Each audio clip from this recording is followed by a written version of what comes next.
Like the fire, feel the beat. Gday Gridiron can't be beat. Nick your knee and bring the heat. Brad's the MVP elite. From the outback through the field, we got tackles hard to steal. Catch the passes, make it real. Gridiron warriors never kneel. G'day Gridiron, down under and beyond. G'day Gridiron, hear the podcast come on strong. G'day Aussie Gridiron fans, and welcome to the G'day Gridiron podcast, brought to you by the Aussie Gridiron Network. It is the Week 16 preview show. 3 more weeks of NFL football for the regular season before we hit playoffs. 1 more week until Christmas, the most magical time of year. And it's certainly a magical room of gentlemen in front of me. Brad, Isaac, and Nick all back in the studio with myself to go through some Week 16 previews.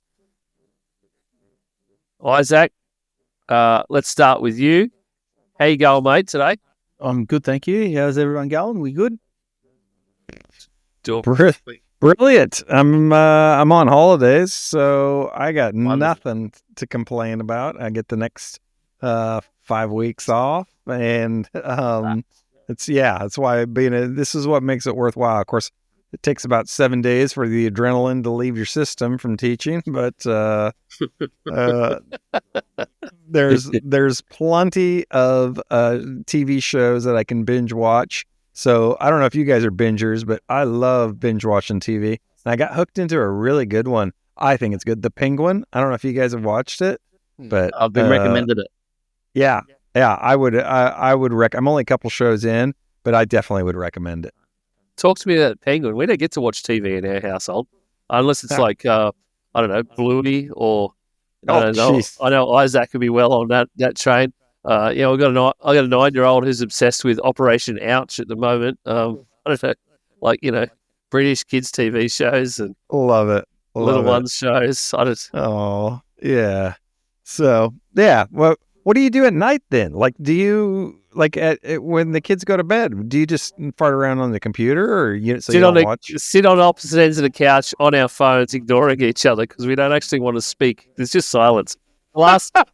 The last couple of days have literally been the TV gets turned off, so the kids are in bed, and with everything that's going on in our world, where we're just like busy as hell, is just you just sit there in silence for a while, and it is that joke meme thing where we are sending each other it's like Insta reels and shit, and stuff, and we're on the couch, either like one end of the couch to the other. So I'll usually get up at one point where I know the kids are definitely asleep. I'll get up and get some ice creams out of the freezer and maybe a beverage and hand it to the missus, and all I get is a nod. I don't even get it. It's not even. There's no word. It's just mutual respect. It's just until at some point I'll look at my watch and I'll go, "Oh, it's fucking 10 o'clock," and then I have to get up and actually clean the kitchen up because the shit flies. I love it. She'll get up and go to bed, and I'll be washing dishes at 11 o'clock at night because I can't fucking sleep. So. Over the last 3 weeks, Brad, he's been doing this every night. Yeah, right. Yeah. And what's I believe that. The majority of our conversations at night while I've been doing AGN podcasts has been me talking to you guys while sitting here on my phone, fucking talking. By the way, there's a bit of a look at that. Look at that dedication. The boys can't see this, but it's fantastic. I got the G'day Gridiron koala as my background on my phone. Beautiful. It's actually a really good phone, sort of screen thing. Anyway, boys, yeah, we're in week 16. Can you believe it? We are so far through the season, and there's a ridiculous amount of stuff happened in week 15. Crazy things that just shouldn't have happened. So the NFL continues to be interesting, which is a really, really good thing considering other years we're sort of almost in wind down mode for a lot of teams in the league. Yeah, a few quarterbacks being benched, which we'll get to, and yeah, always remains interesting. And particularly in the NFC, there's a lot of divisions still up for grabs. Only really one division that's almost sewed up, but everyone else's division is all up for grabs. So makes it a good last few weeks. Absolutely. Yeah. The Cowboys mathematically are still in it. Watch out. Ah, God, I tell you what, Ian, I'm The glad. Eagles are trembling. I'll be glad when we can play eliminated on those Cowboys. Well, it might not be that far off. They are. Could be this week. 6-8. They lose this week. Then How about them boys? It's going to be out there. How about them eliminated boys? That's what it's going to be. And they'll lose. They'll lose this week. Uh, Of course, they'll no. lose this week. They're up against Baker. no, Started Oh. Dustin, mate. Baker and No. Mike Evans. it's the Cowboys' way to just kind of tease. They'll just hang around the rim and it'll just tease, and then they'll Just pop give it you the out. tip. Yeah. Just Jeez. finger the butthole. Whoa! What are you talking about? I was talking about basketball Yeah. metaphor. I don't know what you're talking about. So different rim, Brad. Yeah. Jeez, It's Rudy Gobert. what- He's just teasing around the rim. Yeah. It's all Throw the smoke and ball in mirrors, it. mate. You bring him out of the paint, he's useless. Oh. So I thought I was on the Aussie NFL fantasy show, and it was Taylor. Yes.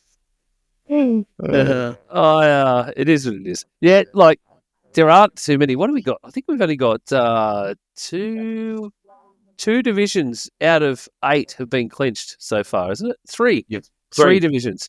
Yeah, 3, yeah. AFC All in East, the AFC and AFC West. So East, South, and West and AFC. North still to go because that's Steelers Ravens this week who's going to lock that up.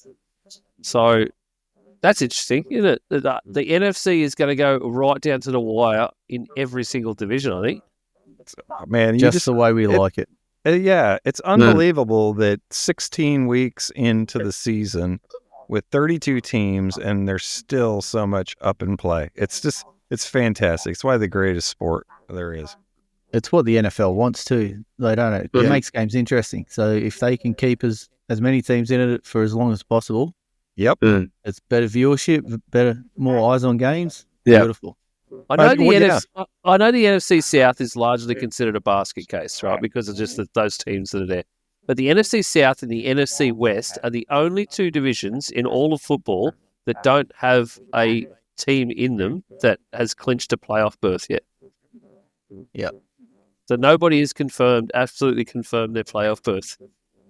Gotcha. Okay. Because there's only going to be one team out of Yeah. both of those divisions. You're only likely to go through. getting the division winner. Yeah, but So- the division winner hasn't even clinched their playoff berth yet.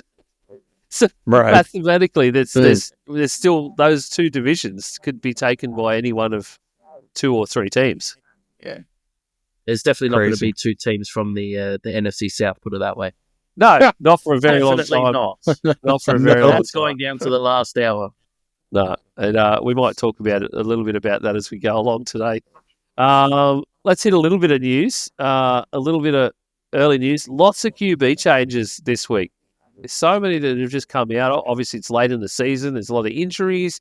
There's guys just not performing well enough.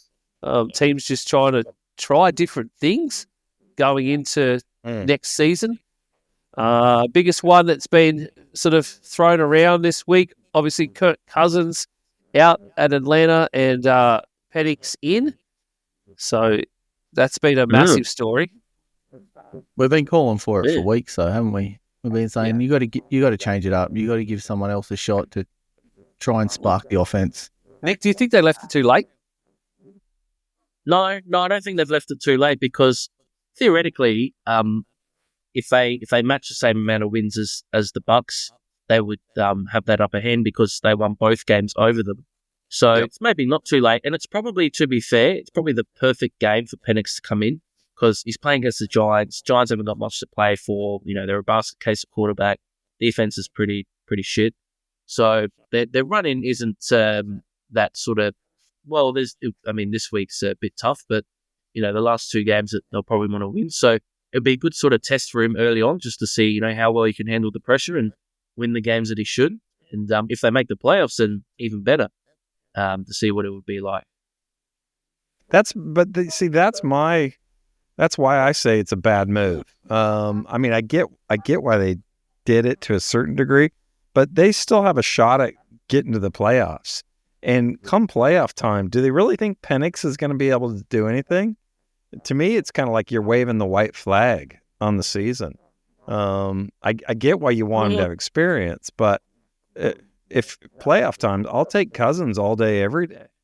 I would have taken Cousins to have a much better game against the Giants this week too. Just to, it's a confidence thing. There's a lot of confidence I think he needs to have in the rest of that team, and it still hasn't come in week 16. Just in the way that the scheme that they're playing, how they're trying to play, like have Cousins play offensively, is just totally wrong. Yeah, it has not worked for him. I think it's pretty clear he's not going to be back. Yeah.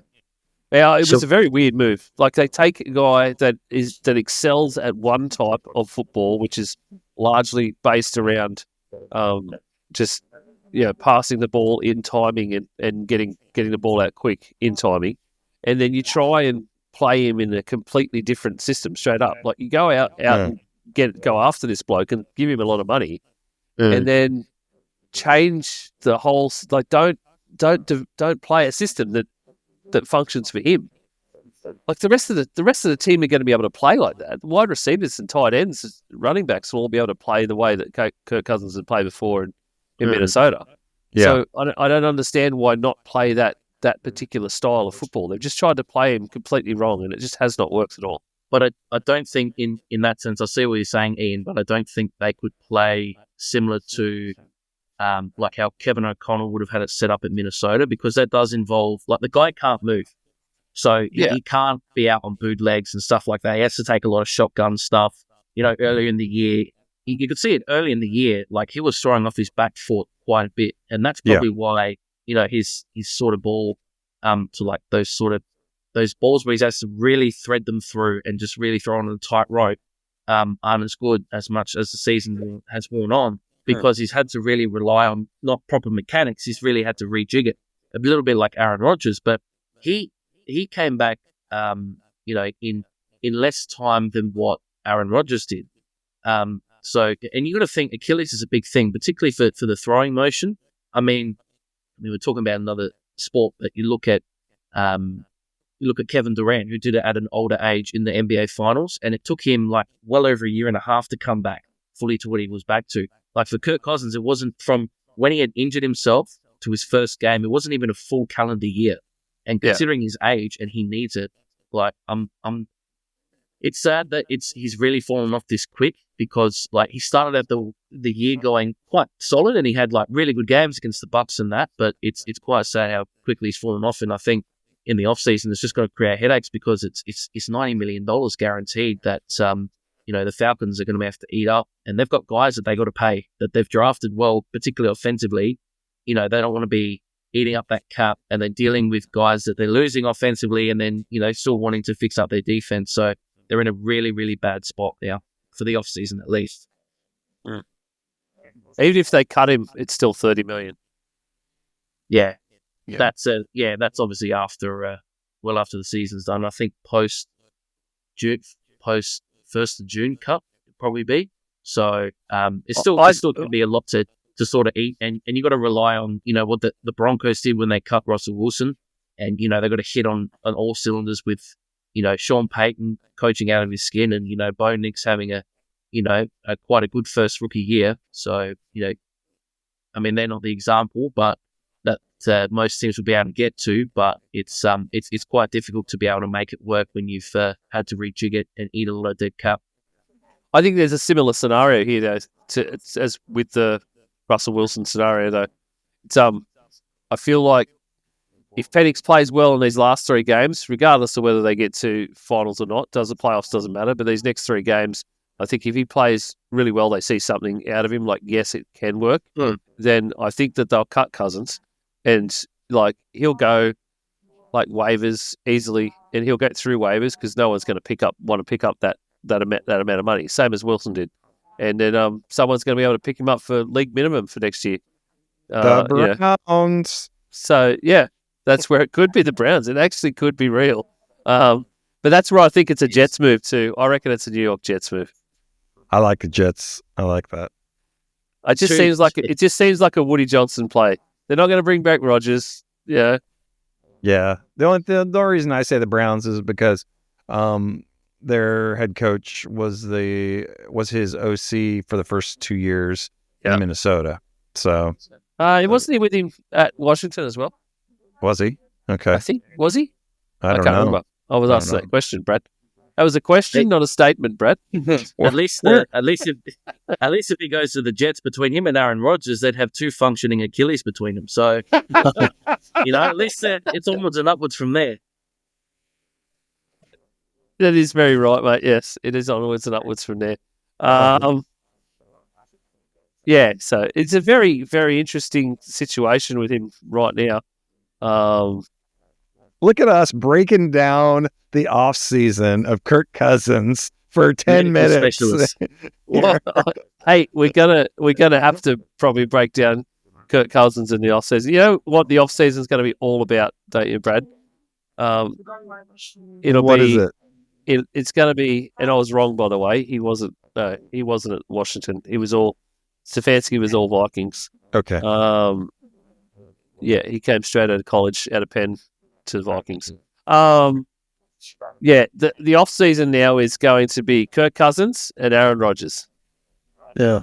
Yeah. That's what it is. That's what we're going to be talking about. Yeah.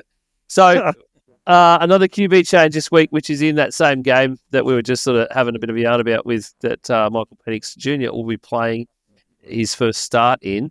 Tommy DeVito is out due to injury. Drew Lock confirmed as in. No more Tommy.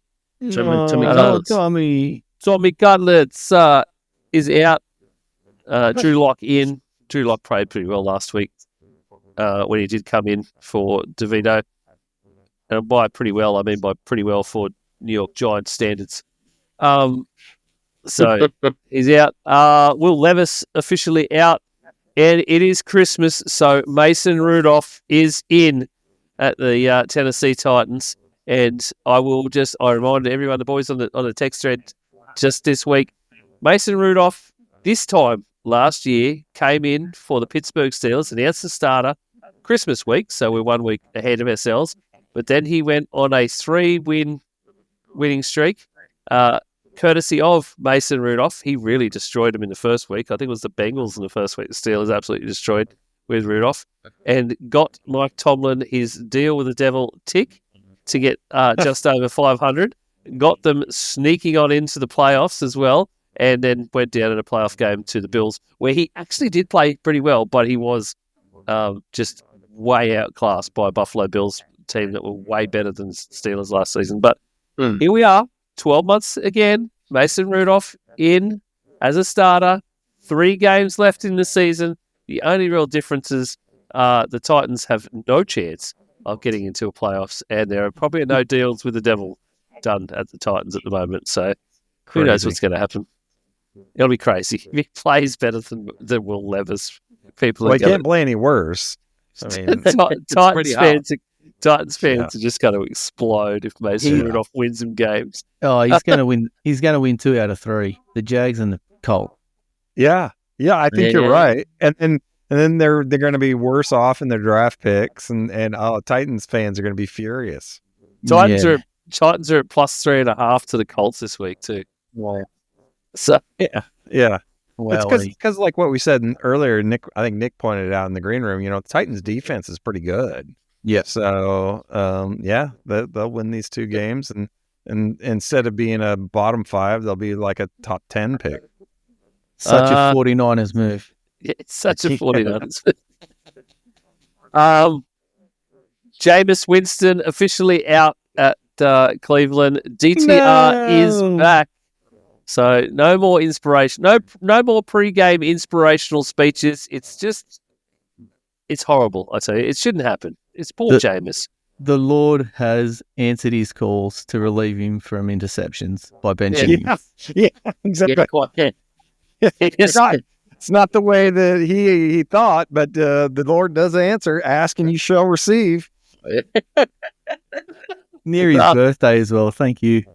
The only great thing about the whole run there was that every one of their actual primetime games this season has featured Jameis Winston. And that is just it's just an amazing stat for the Cleveland Browns.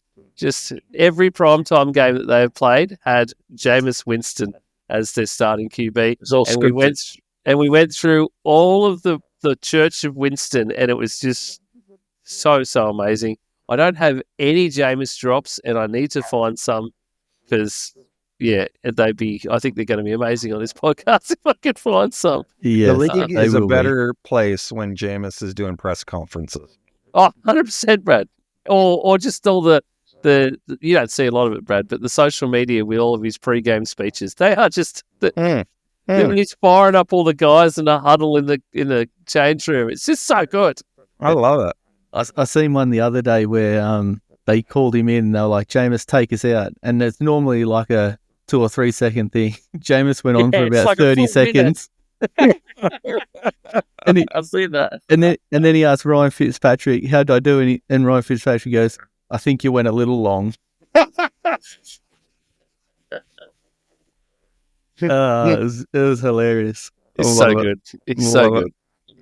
It's just, when you watch some pre-game like fire up speeches and you think I would run through a wall for that guy. Like especially when you get some of the coaches who are really good at talking, you're like, hell yeah, I'm just pumped up. I would run through a brick wall right now.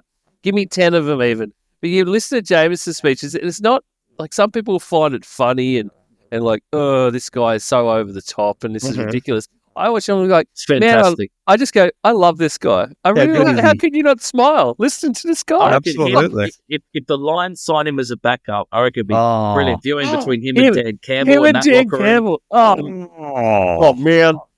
James Wilson, man. We just stumbled upon gold here. Oh, we did. Jameis to Detroit. So and good. it's going to be Jameis's job no matter what. He takes him. He leads him out onto the field and does the pregame pep talk. I love it. Yeah, Darren, baby. remember Darren Rizzi said when he was at the Saints, like he had barely anything to do with him, but every morning everybody would just seek out Jameis just to say hello every morning because I he love would it. just he just put a smile on your face first thing in the morning, and like everyone would be pumped up going out there for practice, and he'd be like, yeah, Jameis, he's definitely on the bench behind Carr. Who cares? Yeah. It's just I can just see him in the locker room. Hey guys, this is the day the Lord has made. Yes. Let us rejoice. yeah. The horse is prepared for battle, but victory becomes to the Lord. Yes.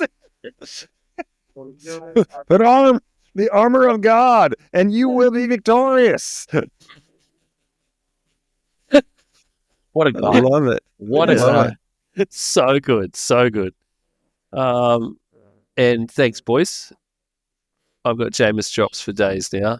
I wonder if we can tag him on social media to try and get him to have a Oh, listen. imagine that plug. Get him on. Oh, you know, Can we've I got get to on? him on. If I could get Get him on Jameis the show. Winston for an interview on a show, man, I would just Oh, lose my mind.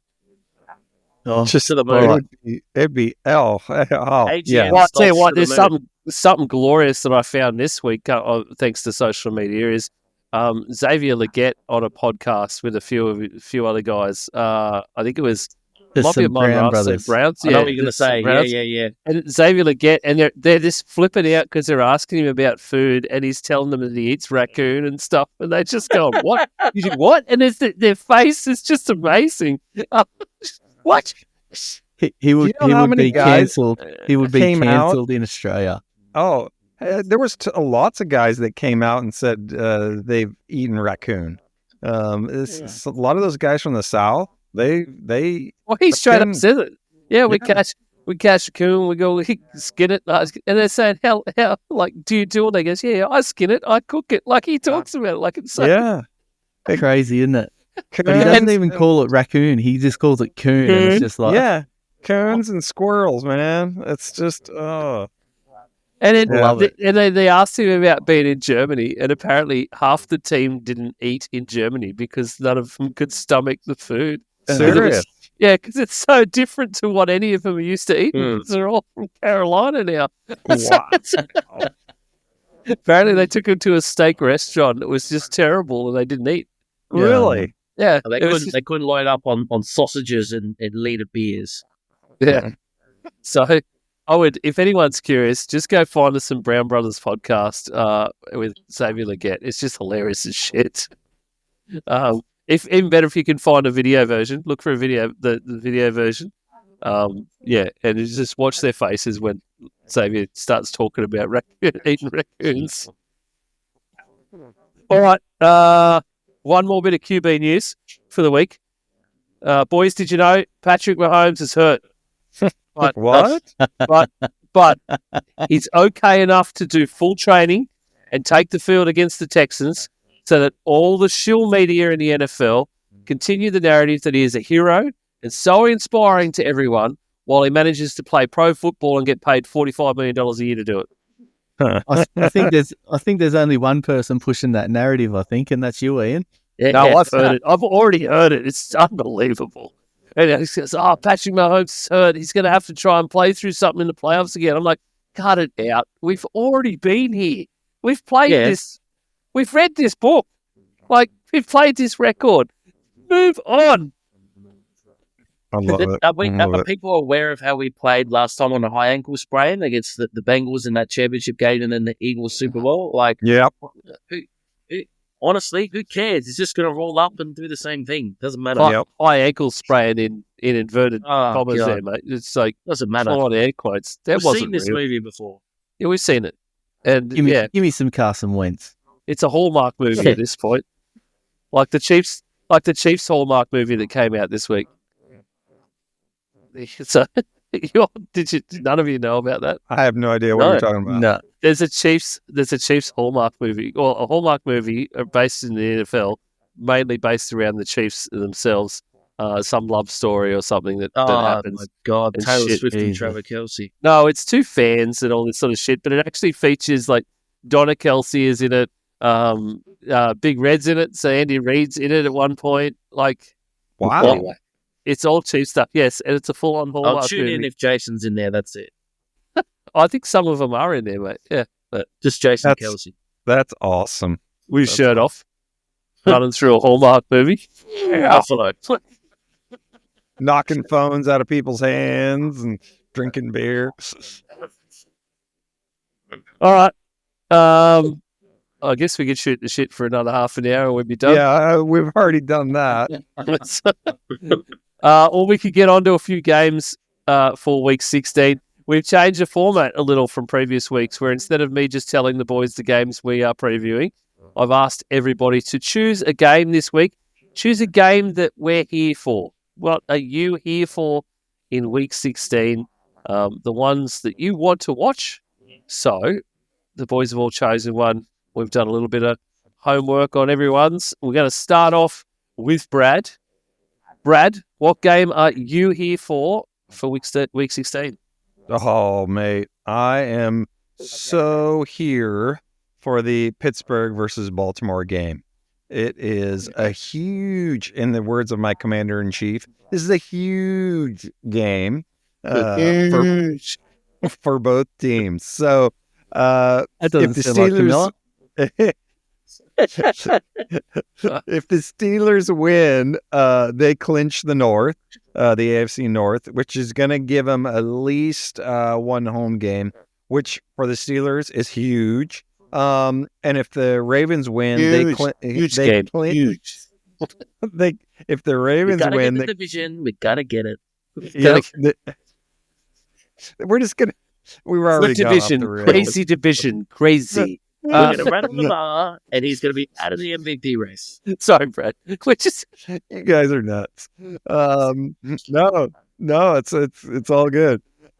Ravens win, they get the playoff berth, and they could potentially still steal the division title from the Steelers in those last 2 weeks of the season. So the NFL probably wants the Ravens to win to stretch out the drama.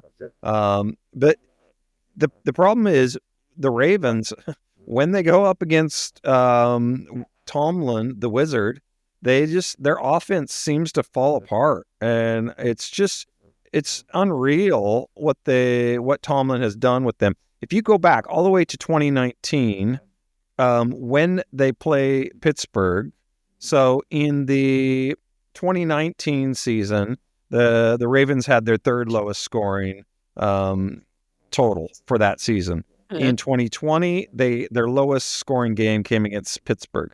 In 2021, their second lowest. 2022, their third lowest. In 2023, their lowest. And in 2024, their lowest. So whenever the Ravens go up against Pittsburgh, they do not have success. So it's pretty impressive what they've done, what Tomlin's done. And the Ravens have gone 8 straight games without getting 20 points or against the Steelers. So that right there tells you a lot, considering how powerful that Ravens offense is. To go 8 games without even breaking the 20-point mark, it's pretty impressive. So obviously, with all that said, I'm going to pick the Ravens. So I'm not going with even though all that said, and how dynamic the Steelers defense is, they're going to be without TJ Watt. I think, I'm not sure. Is he doubtful? So, even if he does play, he's going to be banged up. So I feel like the Ravens have a lot more to play on this. The Pittsburgh offense has been struggling. If Pickens doesn't play, they're woeful. They really are. If Pickens doesn't play, so and you just saw it this last week. You had to play a perfect game. They didn't, and it cost them. So yeah, I still think it'll be a close match, but I'm leaning Ravens on this one. Last 4 matchups between these two teams, Pittsburgh has won. The time before that, Ravens won. The 4 before that, Pittsburgh won. The time before that, Ravens won. So what's that say, Brad? There's a pattern there. Yeah. 1 win, 4 losses. 1 win, 4 losses. 4 losses. We're due for the 1 win. Yep. So I like that streak. I like that streak for the Steelers. I feel like the Steelers, and you're right, I feel like you're really right. The Tomlin seems to just have Harbaugh's number in this case. Lamar's number. He just, yeah. Yes. And Lamar's number too. It's just, he just finds a way to shut down Lamar. He knows the secret to Lamar. And I think Nick said something interesting in all that talk from your commander-in-chief, Brad, is if the Ravens play badly and lose here, that will end Lamar's MVP talk and chances. Because if the Bills play well this week and then Lamar loses that game, so if Buffalo, they're up against New England. So if Josh Allen does what we think Josh Allen's going to do and destroys New England, and then Lamar goes down to the Steelers, I think there's your MVP done. Yeah. I would still say it's Josh Allen's to lose right now. But the only one I think that has a shot is Lamar. And, odds are stacked against him. Very far, actually. Isaac and I covered that the other night, just on the reaction show that came out on Wednesday. Basically, I think Josh Allen was like $1.08 favorite to get the MVP. Lamar's at like $8. Wow. So that's actually good value, $8. There's a huge gap between first and second. Yeah. Massive. A goal. Yeah. Essentially. You put a bet on Josh Allen to win MVP. Do you remember what it was when you put it out? I think it was a couple bucks. Yeah. That's what I thought it was. That was about a month ago now. Yeah. Yeah. Exactly. So, yeah, well, he's just gone from strength to strength, and he's just playing unreal right now. Yeah, he is. It was at $2.25 when you put that on, Nick. $2.25. Okay. Oh no, I did. Sorry, when I did that. Yeah, the same thing he did. I did that on our Gday Gridiron betting book scenario. Okay. And you said now it's like at a 180. 108. So? 108. 108. Oh yeah, mate, nearly even. She's nearly even. He's wrapped it up, baby. I wouldn't even do that. In American terms, when we looked it up the other day, it was minus 400, Brett. Yeah, let's not do that. Screw that. and You Lamar get was together plus, your parlay. and Lamar was plus 900. So make that make sense to me. It can't. Well, no, isn't it? We talked about this, isn't it? You bet 100, you win 900. Yeah, I don't know, but what's a minus 400? You bet 100, lose 40. Like, No, I think No, you bet 400 and you only get $100 profit. yes, right, okay. yes, that's exactly what Yeah, it is. just again. Let's So $1.08, America not using $1.08. numbers well. The metric system. It's just Yeah, Brad will know. why they can't just do how we do it here? It just blows me away. But whatever. What do we know? What does the rest of the world know? 12 inches to a foot. No. Hey, my only rebuttal is we elected Donald Trump, so what can I say? All right. Who go next? Let's go with Nick. Nick, what game are you here for this week? Week 16. I'm here for the second meeting of the Eagles and Commanders, which the first game was probably, in terms of the result, was not totally underwhelming, but you feel like the scoreboard flattered the Commanders a little bit. The Eagles got out early, and they never sort of looked like any chance of losing that game. They're technically the most informed team. They have got the longest win streak in the league, especially since Nick Sirianni shaved his head. And he's still wanting to box on with defensive linemen now, so probably not the best idea. But out of everyone, like, you could pick safeties, receivers. He picks like one of the biggest guys and Jalen Carter doesn't mess around either. So, but they manage. Somehow they manage. And it's so weird. It feels like at the moment for Philly, they've got Kellen Moore. Apart from what they did last year where Nick Sirianni wanted to do everything, it feels a bit more like the coordinators, like they did when they made the Super Bowl, are having a lot more say in it. So, Kellen Moore is calling a lot more with the offense, and then Vic Fangio with the defense. And it really seems to be working. I think for Saquon, unfortunately that sort of game last week, and he was out. It wasn't his fault, but he was out for a bit due to injury. Is probably going to hinder his chances at the MVP now. I really think it's a bridge too far, even for a record-breaking year. But it's going to be interesting because Washington is sort of getting their stuff back together. That scoreboard last week against New Orleans, yes, you can argue that at the end, if they get that 2-point play, they win it. It shouldn't be that close, but it definitely would have been a steal. It was very much a Washington-dominated game. It just looked weirdly on the scoreboard. So in Washington makes it very interesting. Washington probably be a bit more desperate only because they'd be trying to get to that number one spot in the East. Philly, of course, still wanting to get that one seed with Detroit and Minnesota at some point going to play each other again. So it will be interesting. I do think that Philly have shown that they're quite strong this year. They're very sustainable. They're really good top to bottom. Like, there's not a spot on the field where you point to and you say that's a real weakness on this team. Like, they're good in all three levels of the defense. Great offensive line, obviously a great run game. Jalen Hurts has played quite well with that system. Two really star receivers. So definitely, I think with the points, I think it's 3.5 for Philly.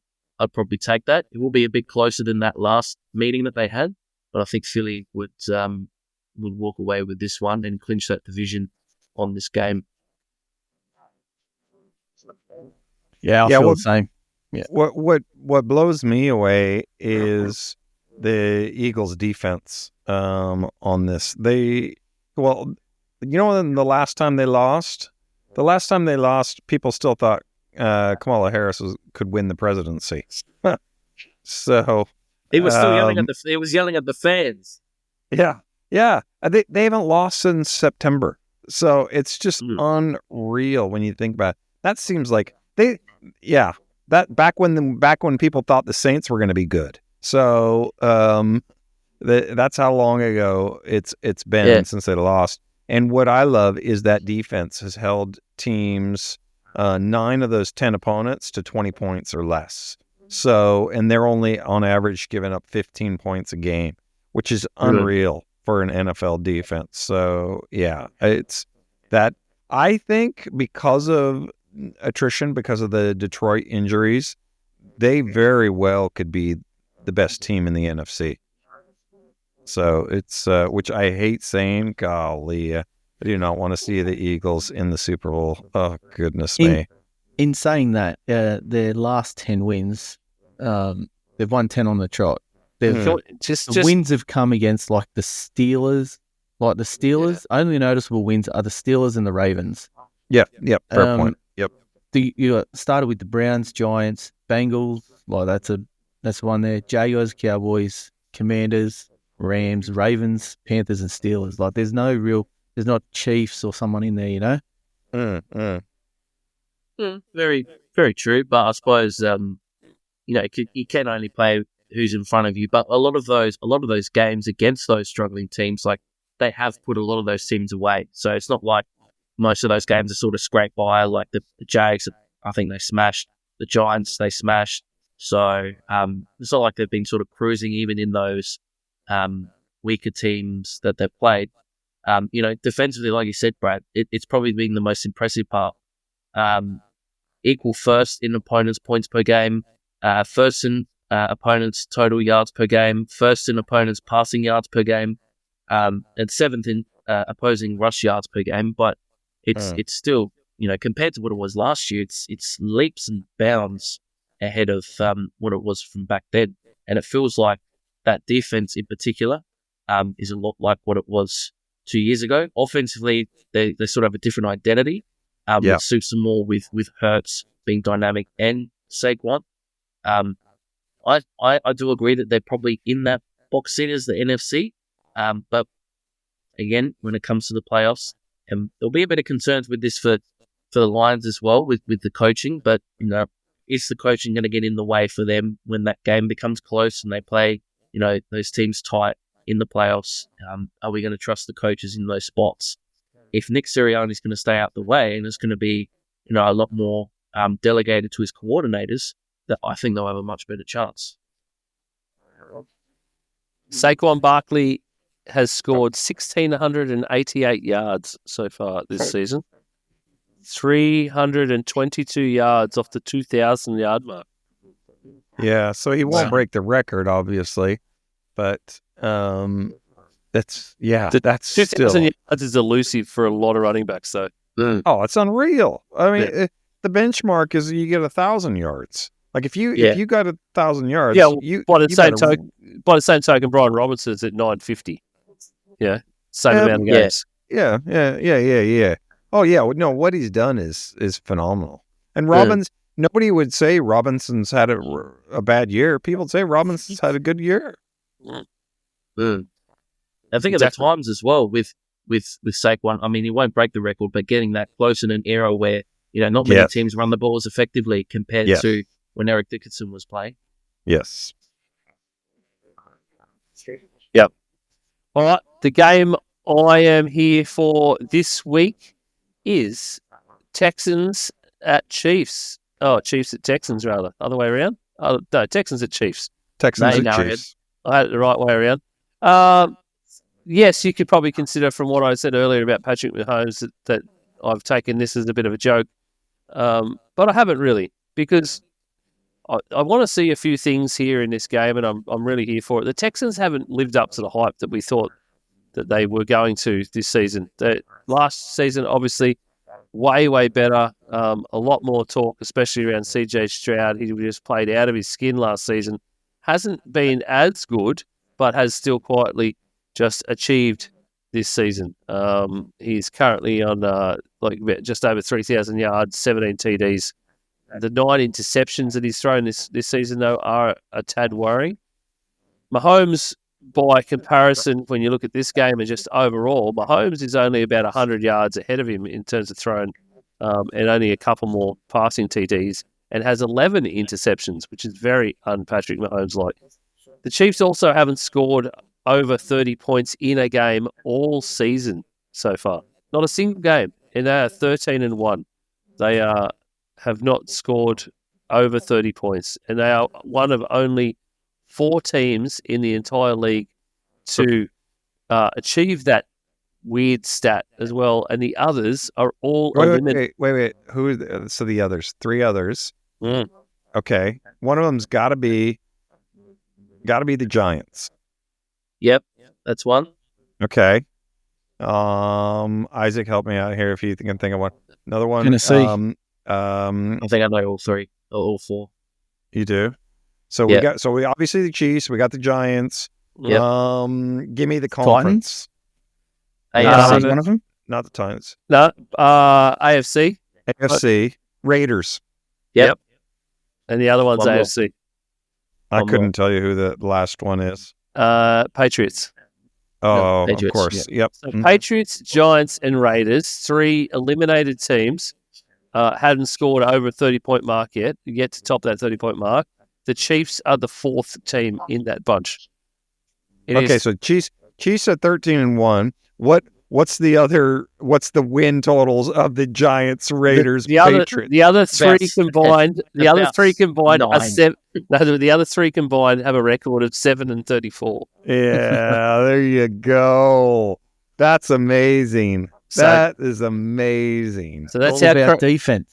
that's how defense. crazy it is that they are at 13-1. It is. That's Yep. like that. That's like that stat I've seen. It came out last week where it was if all the 1-score games, if the league took all the 1-score games and flipped the result, the Chiefs would be bottom of the AFC. Wow. Okay. And I think the Browns. Well, so yeah, I think the Browns would be in the playoffs. Pretty much, yeah. Someone like that was at the top. That's insane. That's insane. It is totally insane. So that's why I'm here for this game. I think it's going to be a very interesting matchup between these 2 teams, especially with the way that they have been playing. The Texans still have that ability to just pop out on a team and really like blow them up. Joe Mixon has sort of found his aura again. The Joe Mixon we'd seen 3 or 4 years ago at the Bengals, he's sort of reappeared. He's got 11 rushing touchdowns this season. So he's really come along. Nico Collins is obviously back. So there's that continuation of that sort of mind meld with CJ Stroud. So that's all getting there. The Chiefs are obviously still using everybody and anybody, but suddenly in the last few weeks, Travis Kelce has just sort of popped up on that stat sheet up and up and up. As we get closer to playoffs, all of a sudden we see a lot more Travis Kelce, and he's so influential and so important to their entire operation. And the other big one, obviously, is the other 2 big ones. Xavier Worthy seems to be sort of moving up and up and doing better and better with them. He takes both sort of rushing and receiving snaps all the time. And then the acquisition of DeAndre Hopkins is really starting to pay off for the Chiefs. So this whole thing could be very, very interesting. The Texans defense quite good, very young against this Chiefs. And then by the same token, the Chiefs defense, they're very, very, very, very well-rounded Chiefs defense against the Texans. So that's what I'm here for. Well, and I they're think, saying Hollywood Brown might be back. So Yeah, I was just about to say oh, that. okay. Yeah. Yep. Another weapon for him to throw to on his bad ankle, right? That fictitious bad ankle. It's just, I don't know. So it's suddenly the Chiefs realised that no one was talking about him for a few weeks. So we just got to try and start something else up. They're trying to do a Jerry Jones, That's because they won by more than 1 score this week. That's why. That's right. Yeah. That's right. Yeah. They're so good. They like, okay, we got to keep this within 1 score just to keep people engaged. I know, just to keep people engaged. It's ridiculous. I mean, yeah. I mean, it's a bit like the Cowboys that can't win, sort of thing. What? They've What? got to keep people engaged. They've got to be in the headlines. They just find it's a bit like you were saying before, Brad, in like the green room. They've got to just keep teasing. Yep, that's teasing. Yes, thank you. They stay in headlines, a bit like the Chiefs now. They just stay in headlines. Mass hysteria over a high ankle sprain. Bit rich Ah, coming from a 49ers, man. Yeah. Oh, mate. We're trying to get Yeah. mate. We're trying to get out of the bloody headlines. Oh, yeah, well, The you players know what? put ourselves in the headlines. You know what the Chiefs need to do, don't you? Do you know what Didn't they you- need to do? Didn't you Yeah, have a player quit on you this week that got you in the headlines? That's what I'm saying. What I'm happened? surprised. Who quit? Did you not hear that, Andre Brad? Campbell. No, I He did. quit mid-game, Brad. It wasn't Yeah. as spectacular as somebody else we saw. Antonio Brown. But That wasn't was- like that. That wasn't like a send off like that. At least go out and style like he did. Yeah. Yeah. Wow. I didn't know. it could have been spectacular though. Apparently, Joe Lynch actually came down all the way down to the field and showed the angry face, and all the players nearly shit themselves because he said to him, "So you're not going to play, mate? No. Oh, away you go." Yeah, like it's pretty much that, but like a lot more words, I think. Wow. No, I didn't see that. Yeah. I heard something this week that he was trying to get released, and that's why the 49ers come out and said no, we're not releasing you. Yeah, They're suspended so you can't go to another team before the season's done. yeah, I okay. love it. Anyway, you know what the Chiefs need to do?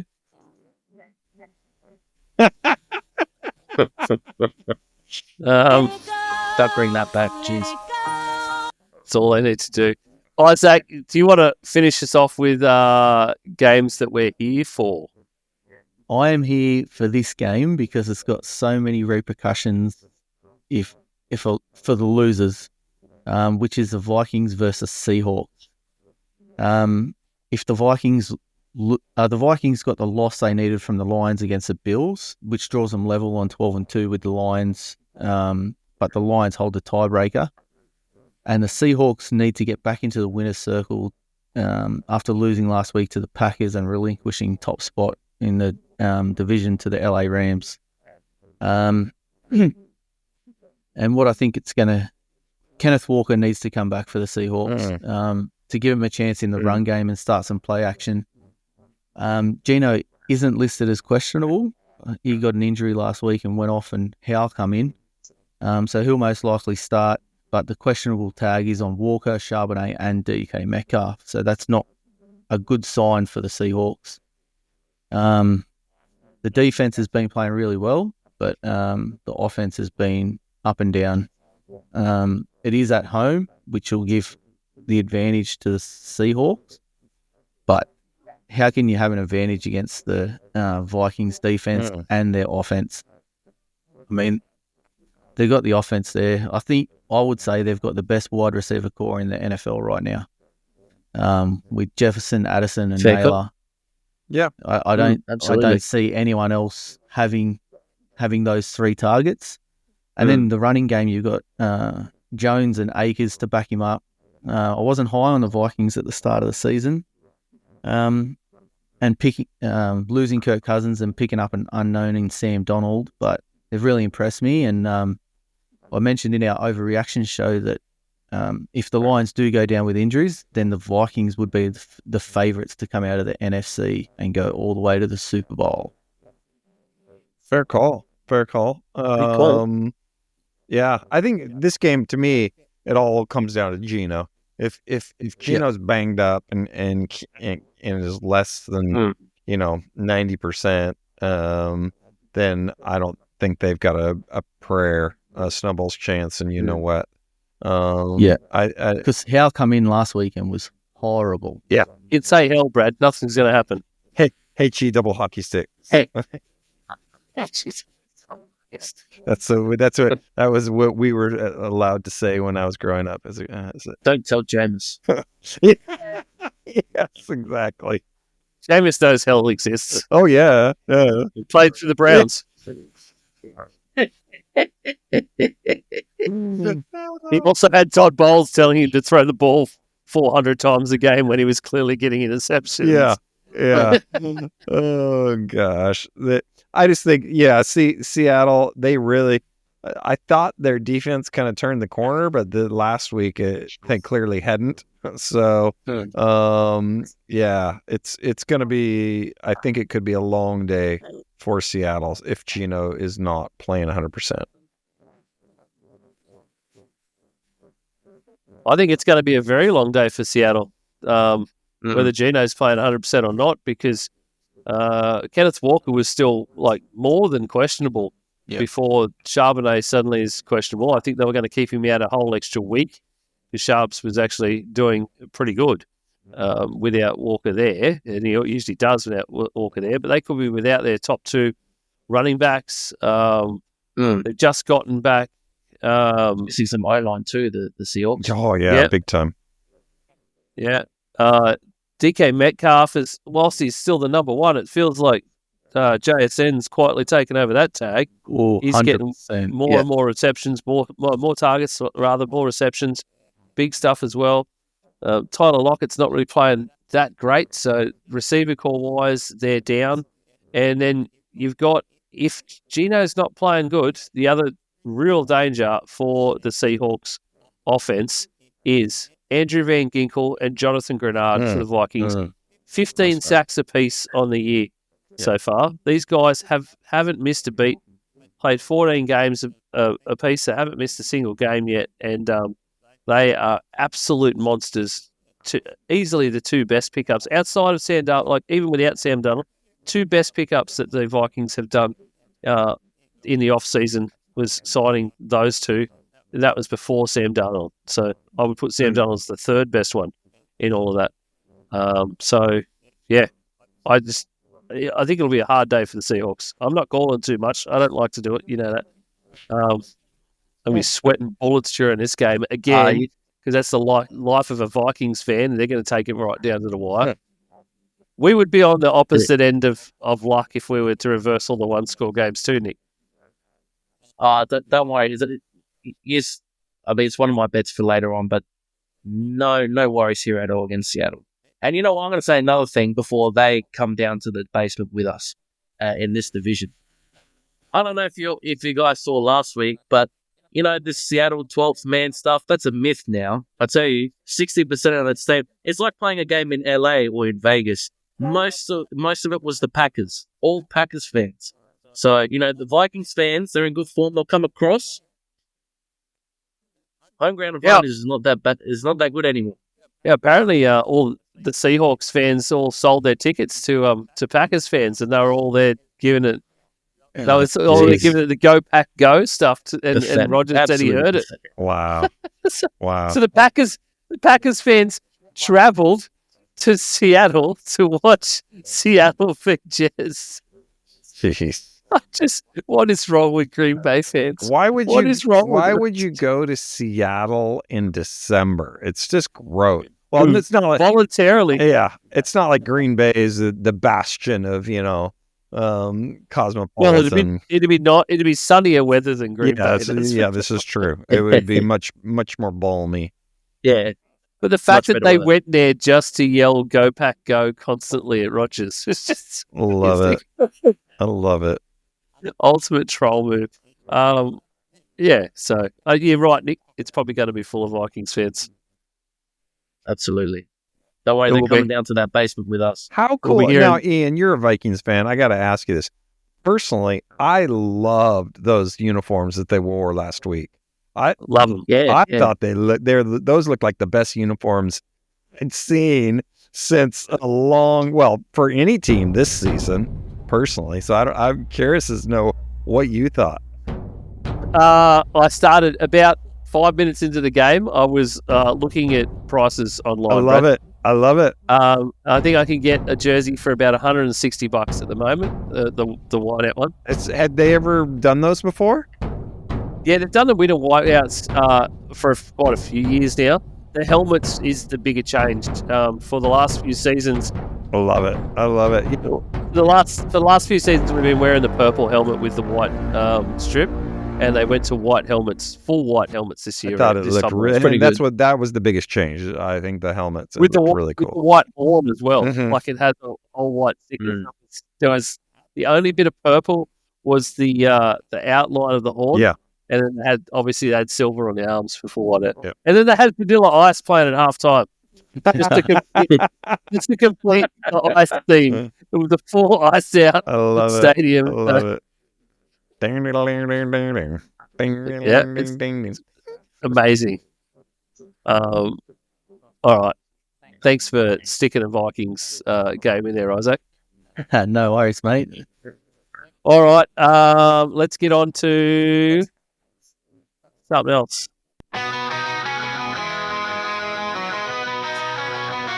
We're having a punt, having a slap, just having some fun, and then making some scratch. It's the Gday Gridiron's bloody best bets. Bloody best bets for week 16. Boys, we've been having a bit of a downtime for the last couple of weeks. It's been a tough time. It's that's putting it mildly in, but we're still on the positive, so we're gonna take that. Yeah. But yeah, the last couple of weeks have been rough. So yeah, so we're excited though, because this is betting, I mean, it's just cyclical, and we're gonna turn around this weekend. I can feel it. I don't even know if I can. playoffs. Yeah, right in time for playoffs. I don't even know if I can give you 3 this week, which is the hard part. I haven't delved too far into too many games to try and pick 3 out, and I feel like the deeper I try and go to try and find more bets, the less I like the bets, or the less I'm confident I am, and the more I'm going, I shouldn't have to be digging this deep to find a bet. So something that I like. So I'm odd about this week. Sounds like you guys missed my long shots last week, eh? I did miss your long shots. I want some roughies, Isaac. Have you got some roughies for Yeah, this week? let's do it. Right, give us some All right. roughies then. Stafford to throw 2+ touchdowns against the Jets this week. I like that. And then the Panthers to beat the Cardinals outright. Yep. And the Ravens versus Steelers under 45.5 points. Unders. The Brad play. Yep. The fun police. The old Fun fun police. police. I like it. Because Tomlin and Harbaugh look like they have heaps of fun. Yeah, I know. Yeah, pretty much. Brad, how about the fun police? Oh, yeah. So I've got a couple bets. This one, I'm definitely I don't want to steal your thunder, Nick, if you're going to go on this one, but I'm definitely taking the Vikings at the spread. They're only 2.5.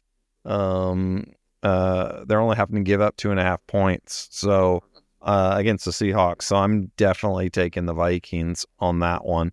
And then in the Steelers versus the Ravens game, I'm taking the under, because I just think it's going to be a really, really low scoring game. I think, again, we talked ad nauseum about the just Pittsburgh defense and how well they're playing. And Isaac, I hate to do it to you, man, but I'm actually going to take the Jets with 3.5 against the Rams. So Yeah. I think Aaron Rodgers is just, when it comes to these meaningless games or whatever, I just get the sense that he's just gonna turn it on, and he loves just peeing in other people's Cheerios. So I mean, he just he gets just the gets off on that stuff. So I'm actually taking the Jets at 3.5 this week. Yeah, I also think too that Rodgers thinks that Stafford is on his level, so he'll want to go out and beat him. Yeah. Oh my God. Yeah. What year is this? What? Just doing what you 49ers fans do. Hang on. What, Rogers thinks is as good as what Stafford now? I love it. No, Oh my I just God. think that I've heard things in the past where Rodgers has come out and said the only other person who can do that is number 9 in Detroit, which was Stafford when he was there. Okay. So he thinks he's on his sorry, I see what you level mean. of greatness. Yeah. So From ne- he'll want to come out and beat him. Yeah. He sees Stafford as an equal. Yep. Mm-hmm. Okay. Yeah. That's better said, Brad. No, that's all right. That's all right. It was funnier when Nick thought it was the other way. I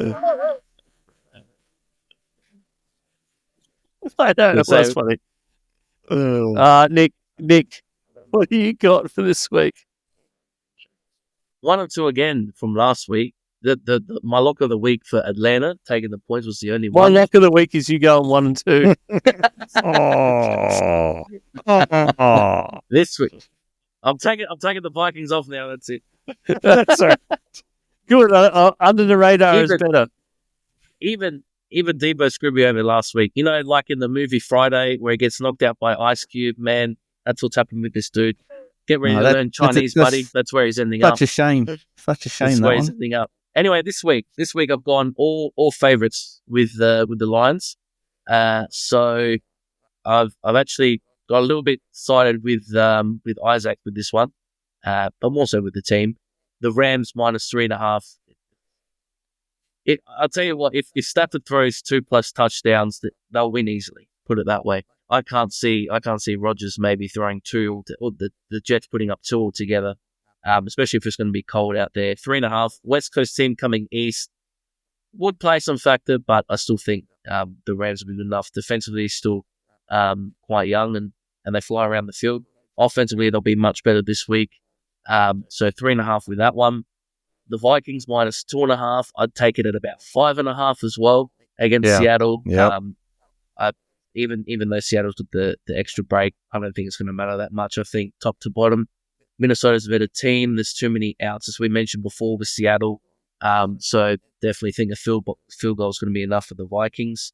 And the last one of the worst teams at home, so you've got to bet against them when they are at home, is Tampa Bay -3.5 at Dallas. So Tampa Bay at the moment in some good form. Still trying to get that NFC South division title back-to-back years with Atlanta on their tails. So, you know, if Penix turns out to be quite a good quarterback, or if he shows some strides, you know, they'll really be on it. But Tampa Bay want to keep them, the Falcons at bay, pun intended. So this week, 3 favourites. And literally, for these 3 teams, they've all got something where they really have to come out and show something, where they've got something to play for. You know, the Rams want to lock up the NFC West. They could get to the 3 seed. Same with the Tampa Bay Bucks. And, you know, the Vikings could be the 1 seed. So definitely something where, you know, if they lose, it's big repercussions, as we said before. But wins can take them a very long way to having home games for the playoffs.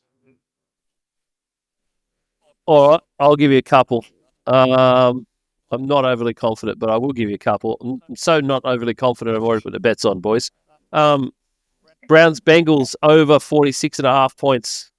I feel like whether it's a close game or whether the Bengals absolutely dominate the Browns, 46.5 points is way too low. So I'm going overs there. Bengals have been known to score that already this season in multiple games. They are the number 1 offense in the entire league. It is just a tragedy that they aren't going to be any kind of playoffs or anywhere near a playoff. Get a defense just from somewhere. Giants. I'm going to take the Giants at +8.5 versus the Falcons. I think that they will cover that. So I'm going to take them. I would probably do it a different way if Kirk Cousins was starting this game. But Bijan to the moon. Yeah, I know, but it's still +8.5. The Falcons have still been terrible, and I don't believe just changing a QB is going to make them any different. I just can't see how just changing a QB is going to make the way that they play different, especially since they're all so used to the way Cousins has been playing.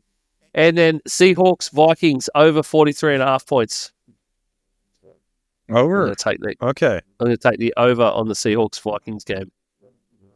43.5 is not that much, Yeah, really, it's to not. be honest. No, it's not. That's why I looked at it. I was like, Yeah. 43.5 Not is that incredibly low. So why not? I mean, If like if Gino plays, I take that. If Gino doesn't play, I'm still sticking with the under. 20, Fair enough.